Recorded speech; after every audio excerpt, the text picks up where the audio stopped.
अस्सलाम वालेकुम नाजरीन, यूट्यूब चैनल 7 के वाल के साथ सज्जाद अली।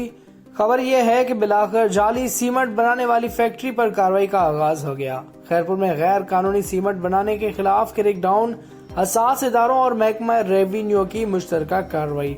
बाbarlo के करीब मुख्तियार कार खैरपुर वकार सुमरों की सरबराही में निजी फैक्ट्री पर छापा मारा गया।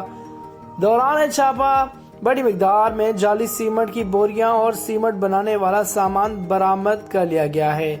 जाली और गैर मयारी सीमेंट सिंध और मुल्क के मुख्तलिफ इलाकों में सप्लाई की जा रही थी। खुफिया इतला पर छापा मारकर गैर कानूनी फैक्ट्री को सील कर दिया गया है।